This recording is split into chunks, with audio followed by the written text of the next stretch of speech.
Have you ever thought, wouldn't it be cool if I actually owned my community? I spend a lot of time on social media, I build my audience, and as we know, the Facebook, Snapchats, TikToks of the world are the ones monetizing all of that attention, and the creators, well, they're left with very little. We are going to bring on today an incredible founder who wants to change all of that and make ownership of your own personal media a way that NFTs, blockchain, and collectibles all intersect in this really, really interesting startup. We're going to cover all of this and more. But before we do that, welcome, my friends, to Goats and the Metaverse. I'm here with my esteemed colleague, Stanley. We're going to go deep into the world of NFTs and the market and everything that's happening. Before we go into a new paradigm in social media, how are you? I'm doing great. And you know what? I was just thinking, your intro skills have gone so good. I feel like I'm ready to conquer the world after listening to you. And I'm very excited to speak to our guests as well. But before we do that, let's check out what's going on in the market. And let's ask our friends to hit that subscribe button. If you're here, if you're watching, show some love, hit the subscribe button, say hello in the comments, and let's get right into it. Ethereum, $1,642. And ape is $5.13. Now it says those numbers are up, but they're actually, I believe, down from the last time we recorded a show, which was last week, where I believe ETH was sitting around 17, if I'm not mistaken, and ape was at about 560. Solana was about $24. It is down to less than $23. Movement, not much movement. We'll take it. We'll take it. Let's see where the JPEGs are today.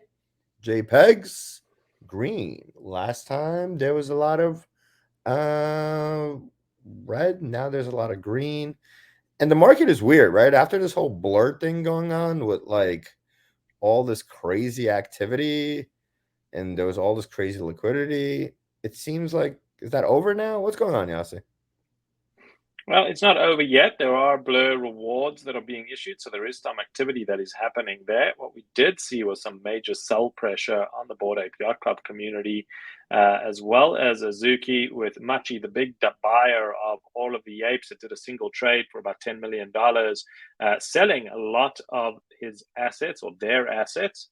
And we're not sure if this is for Blur rewards or if there was something else that was going on, but a couple of thousand ETH in assets sold off the market, and we've seen that the market has now recovered on that downward trend. It's interesting, probably still, is Fidenza still holding 72 ETH, more than a Bored Ape Yacht Club. Generative art still holding strong throughout this market as the kind of blue chip asset in the space. And then we have some mixed movement across the ecosystem. Doodle still on a downward trajectory since their announcement that they're moving on to Flow and hasn't seen a recovery there. Azuki seemingly holding strong and growing, well, mixed bag across the rest of the industry. Yeah, and I mean, we do these daily check-ins or weekly check-ins on like where the market is, and there's not that much movement. The movement is slight. There's we talked about it last time. What, 71 apes got bought and the floor was not moved. I mean, that is absolutely crazy. And back in the day, that floor probably would have moved at least 10 ETH, maybe 20, maybe even more. So we're still kind of in this, I don't want to say down market, but it still feels different, right? Or maybe this is the new normal, maybe this is the new stabilized, and maybe we just all need to get used to it. Still take our profits where we can, take our L's where we can, and just keep plowing forward.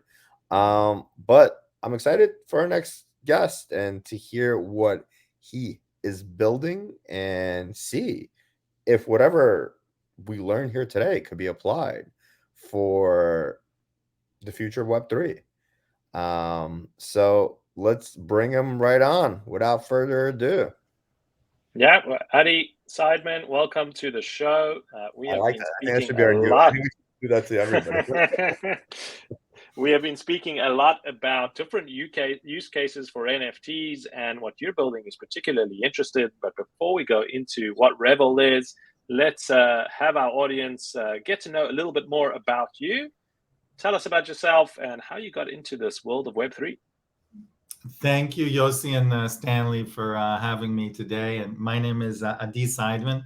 I'm the co-founder and CEO of Revel.xyz. It's a social collectibles platform. And how I got into this world, well, my background is at the intersection of consumer media and the creator economy. I started before that as an engineer making games. My original claim to fame is that I engineered and produced the online game for the movie The Matrix. I continued to build apps and businesses focused around user-generated media, enabling regular consumers to create and express themselves through media. I co-founded the world's first online karaoke, K-Solo, which was sold to Fox MySpace at the height of MySpace, became MySpace Karaoke. Elf Yourself, the famous greeting card with over 2 billion elves created. And YouNow live streaming, where we added a dimension of not just self-expression through live streaming, but earning. We were the first back in 2014. It's hard to imagine today to enable microtransactions around creators earning, where people could buy into a virtual, that was a non-cryptocurrency at the time, and other people could earn it. And so shockingly, nobody was doing that on mobile apps before that. And we grew to be the #3 app in the social category in the store with over 120 million user sessions a month. And I myself really got into not just programming the moving image, but programming the moving dollar and the interaction with a digital economy at scale. And then over the past 6 years, I've been in blockchain. I launched a loyalty token business. And Revel, the social collectible platform, really brings my passion towards consumer media and my experience in blockchain and the creator economy together. And so I'm psyched to talk about Revel and in general, how ownership in blockchain is going to change social media. Well, we're excited to talk more about that. I mean, Revel closed around in September, about $7.8 million in your initial seed round. You had some pretty big names behind that. USV, well-known investor in the space in that round. So lots of excitement for what you're building. Firstly, congrats on closing that investment. Why the excitement? What does it mean to build a social collectibles platform? What are you trying to do? Well, one way to look at it is a cross between Instagram and Robinhood wrapped in social game economics. It's a place where people can create, mint, and trade their personal media, their personal collectibles. Think about anyone can have baseball cards, not just athletes or creators or influencers, but anyone. And think about it, where all media is eventually going on chain. What does the world look like? What does it mean that followers can own an edition? And that design space is really interesting. But at the heart of it, it's a marketplace where on one side anyone can create, on the other side followers, friends, and fans can own editions.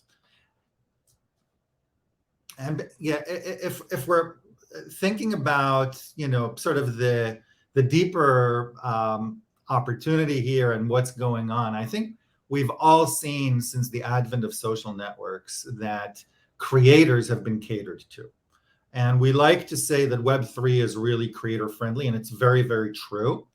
The thing that is less focused on is that the followers, for the first time, are getting a new value proposition. If you look at the advent of social networks for the past 15 years, the followers have seen very, very little innovation. They've been the viewers, the likers, the consumers, the numbers, but all the innovation went towards the creators, subscription, revenue share, microtransactions, creator tools, with the ability to own media. The followers can, for the first time, have a stake in the media that they consume. And that's a really big deal. And it's not just a financial stake, as we all know. It's also a community stake. It's a psychological stake. It's a participatory stake. And that's a really big deal. And that's the space that we are working in at Revel. Followers until the dawn of time have all been kind of the product. Consumers have been the product in all of these free markets and all these social networks. What you're saying here is that they're no longer the product; they are co-owners in this creator's journey and what you're trying to do here. Stanley, go ahead. I interrupt. So just to break it down in like basic layman's terms, just because I'm the biggest layman there is out there, I'm a follower of a creator. Right, that creator joins your platform, starts putting out some sort of content through the platform. I now could start collecting parts of the platform, parts of whatever they're creating. I'm like, is that like, I see that there's mints, right? So if they're putting out a photo, I can now co-own this photo if I share it or if I do something, right? Am I understanding this correctly? Yes, absolutely. And part of the special sauce that's going on here is that these are personal economies that are being created. And so we are all emitting digital media all day long on WhatsApp, on Instagram, our feed and our camera roll. In a world in which all of these are digital assets, what does that look like? And how do you manage, your economy and my economy of our social capital, so to speak? So, I mean, think about it. You have 5 million followers. I have 500 followers. You have a very different, optimal level of supply in order to drive, good revenue and good engagement versus me. You probably need to, mint a lot more, throw stuff out there because you have more demand. If you then become less popular and there's less demand for you, you should probably slow down on your minting in order to get to that good equilibrium. Same thing me with the 500 followers. I should probably mint a lot less, maybe once a week or once a month compared to you every few hours. Now, there's a lot of people between, you and me in this example. And how do you manage all of these economies, together through simple rules? So today we're already managing tens of thousands of individual economies using what we call proof of demand minting, which is everyone can mint their first collection, but only people who get collected can mint more. And so there is incentives built in through very, very simple rules. And we can go into what collected means. It's like collect 3 and create a series. We create a series, you're staking it. You, as the collector, are motivated to do it because you get yield in future collections of the person who you staked. And the person who's creating is incentivized and motivated for their stuff to get collected and to make sure that it's being traded out and being marketed, because once it is collected and there's proof that it's been collected, they can be unlocked to mint more.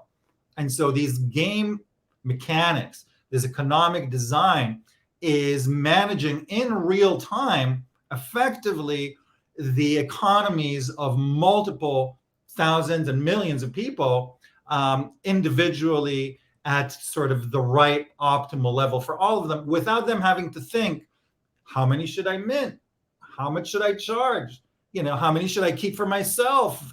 Should I keep some in the trade? All of that is managed for you with the belief that, this is complicated enough for professionals, and for regular people, you really want to simplify it into, collect 3, stake 3, get a bonus, etc. And you mentioned that. Go ahead, Sam. No, you go ahead.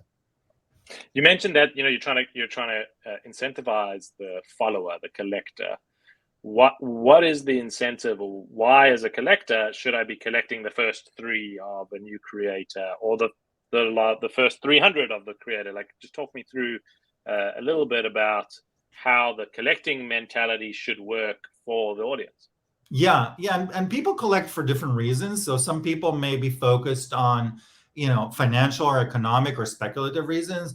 Others may come to it from an emotional reason where, I really like this person. And others can be coming to it from a game standpoint where, I want to grow my net worth. And in many ways, Revel is a social game where your net worth is stated right on top, and every time it grows, we celebrate it, etc. And think about it. Paris Hilton mints a picture of her dog, and I mint a picture of my dog. Hers is worth $9,000, mine is worth nothing. And it's not about the dog. It's the same dog. It's about a lot of other stuff. It's about scarcity. It's about affinity. It's about engineered design, et cetera, et cetera. And there's a lot of people between me and Paris Hilton. There's Betty from the home room who's gaining 50 new followers a week, and her stuff is only valued at $2. Maybe I'm a genius for offering $250 for it. Why? I see the trends, just like on the photo that you just saw. So that you just shared. So everything on Revel is displayed not just with the art, but also with the trends around social, around pricing, et cetera, because people are making asset purchase decisions based on data. So if I was to think about it as if I could have been in the early days of TikTok, let's use TikTok as an example. TikTok has just come out. We don't know that this is going to be a platform that changes the world and billions of people are going to be creating videos. You have the opportunity back in time, if you were to go back, to collect some of the original creators on that platform, the content, the community, the people that have really made this platform blow up. You're seeing that those are going to become collectible moments that people would want to own, either for personal affiliation with that creator or because those will actually become extremely valuable in this kind of in-game economy over time. Is that the kind of correct way to think about it? That's exactly right. And the value is both financial and emotional. I mean, and think about the casino. You have a lot of people playing, the penny slots, and they're still having a lot of fun because there is some stake involved. And so, granted, not everything is going to be super valuable. And, the reality is, 90% of stuff is crap. But the fact that it has some denotion in terms of an asset allows for a crowdsourced system where stuff can flow to the top.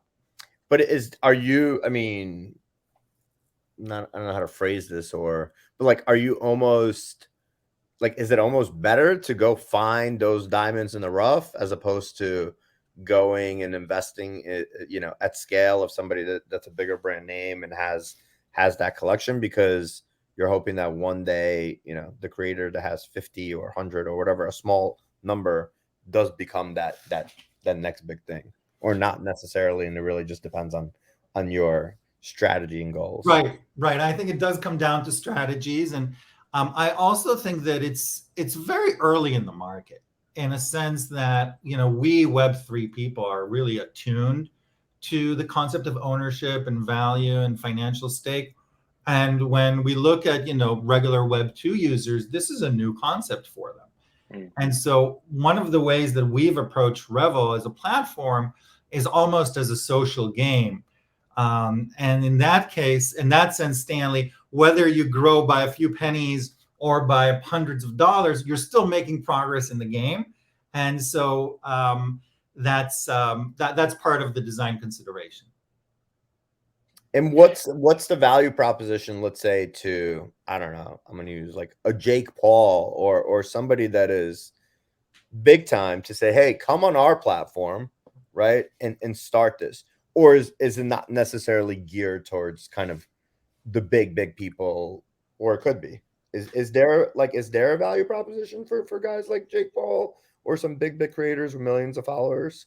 So it's really interesting, and we speak to big creators, all the time, a few times a week, and we have a few of them on the platform, like Mira004 with over 5 million social media followers, Cyrus Dobrev, the Dobrev brothers, with over 10 million social media followers, and their communities who collect them, and others like them. And so we have firsthand information from these large creators. And the reality is dual. One, a lot of them still don't understand Web3. They've been very, very curious about it. They heard a lot about it. They heard that it's, really friendly to creators, but it feels a little complicated, clunky. And one of the things when we speak to them is, this is actually simple. It's an app in the store. You can relate to that. You don't need to come to with a wallet. We create that for you in the background. You can connect it later. And employing some Web 2.5 strategies in order to simplify it for them and for their users. Because what they're thinking in the back of their head is, if it's complicated for me, it's not going to work for my users. And so that's part of our mission. We even have burning in the app, and you can like burn 3 or burn 15 and get a mystery asset. And we gamify it. It's fun. You literally see the flames, destroying your asset.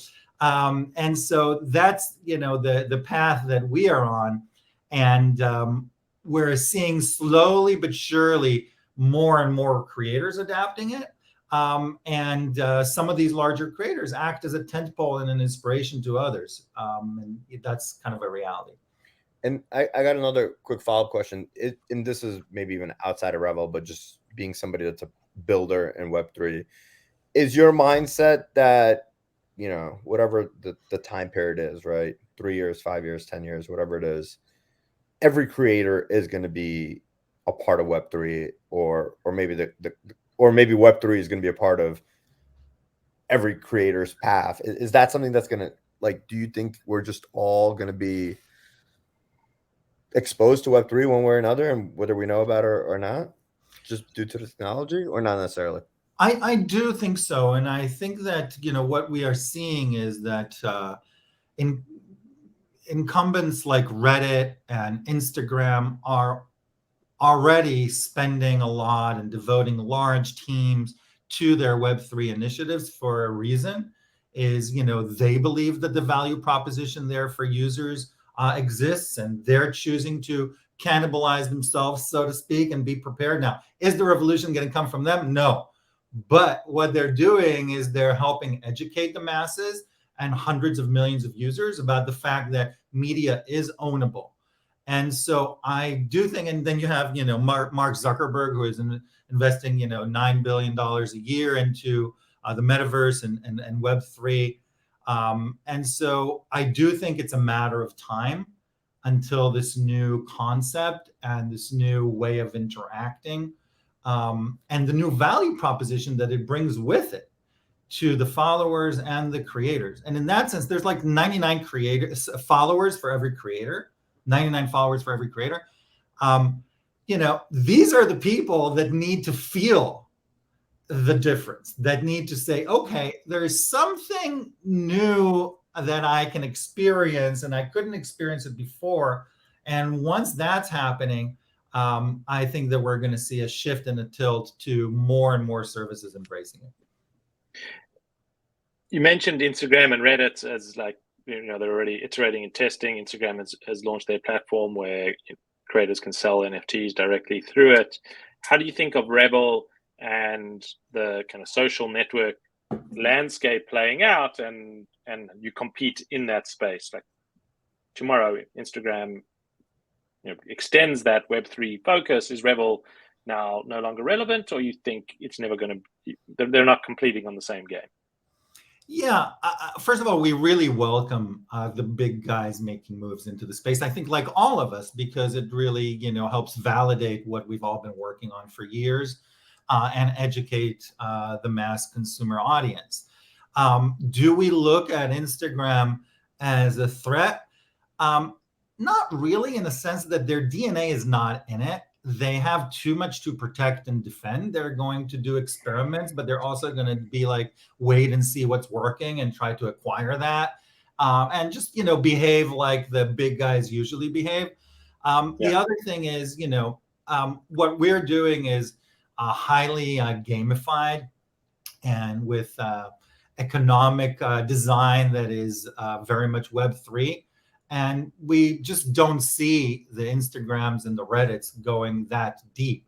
They're kind of like offering it as merchandising, as community, but it's going to take a real change in their business to approach it as a Web3 economic, social design. And talk me through a little bit of the technology. You say you don't need to know about Web3 as a creator or a consumer. Is this being built on blockchain, and which blockchain, and how have you managed to simplify that experience for everyone? Yeah. So Polygon is one of our investors, and we are just now doing the integration with them so that users can take their assets onto the blockchain and bring their own assets into Revel. And one of the unique things about Revel is that it's a free economy. You don't necessarily need to have a wallet with a lot of money. You can just barter and swap. It's like, I'll give you this asset for two of yours, and it's like, that's not enough. You should add, another asset or another $5. So there is all of that that's happening for folks who are not blockchain savvy and don't necessarily come with their Bitcoin and ETH and Matic. But for those who are savvy, these days we are working to be interoperable on the Polygon chain first, and then other chains. Fascinating. Last question from me, Adi.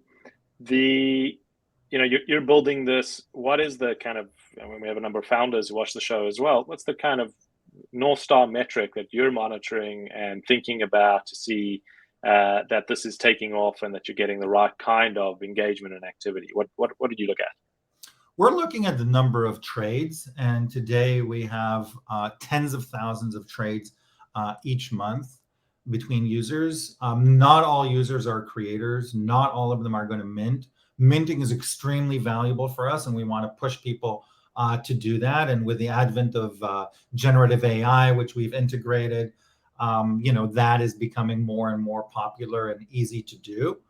But for the vast majority of users, once we get them into the behavior of trading with each other, as opposed to just following or liking, and starting to own these additions that are being generated around them, that is our North Star. Love that. So the message is here: if you're a creator and you don't want to deal with the BS of minting and setting up the whole Web3 business, come hang out on Revel, where you can make a few dollars. I'm assuming, right? There's some sort of financial based incentive for the creators. And for the users, if you want to go and make a few dollars by, whether it's speculation or doing deep research, or you're really a good trader, or you want to be a good trader and this may be the way for you to learn how to trade, go check out Revel, because there's a financial incentive for you there as well, or the potential of you to make money by, figuring out what that arbitrage is somewhere, somehow. Well, I think there's one extra thing, and obviously there's the financial incentive, but whenever we see a new platform coming up, the people who were first, the people who were early and became native to that platform, are the ones who always get the outsized rewards later on. So assuming that Revel's successful and Adi and his team are able to go and build this into a big presence, it's much harder to become Instagram famous today than it was when Instagram first came out, or TikTok famous, or any of the different platforms out there. So if you're thinking about building an audience, you're thinking about how to become a creator on a platform, and you're trying to figure out where is that niche that you can go and build an audience and go and do that, this may be also an interesting play for you in doing that outside of the whole economic structure and trading and everything that goes there, which adds a whole new interesting dimension. But it's a new platform that's built with social and virality into it, and could be the next big thing. And you heard it here first on Goats and the Metaverse. Boom. And may be taking attention there. How do people find out more? Where do they go? What should they know? Yeah, so download the app at Revel.xyz. Find me, search for Adi. I'll start trading with you. Mint your first collection. We're on the App Store, iOS, and Google. Follow us on Twitter, Revel.xyz, and join us on Discord. The links is on Revel.xyz. And that's it. We'd love for you to experience this firsthand. Thanks for checking out. Yeah, no, we appreciate you coming on. And for any of you guys watching at home, if you are using the app, leave us a comment below. if you watch the show and then go try it out, give us your feedback below. And, you know, I think one last thing before we wrap up that I want to say is the fact that, you know, constantly on this show, we're interviewing founders who are, you know, in Web3 building, and almost all of them have that resume of, I exited this, I built this, I've done that. Just kind of proof in the pudding that the people that are in the space and that are building, and, you know, building slow, right? They're not, you're not coming in here and saying, yeah, you know, we have hundreds of millions of users, come check us out. But they're in it for the long term. They believe in the space like all of us do. I love to see that. And we'll be rooting for you out on the sidelines, and we wish you best of luck. Thanks for coming on. Thanks for everybody watching, and we'll see y'all again soon. Bye, everybody.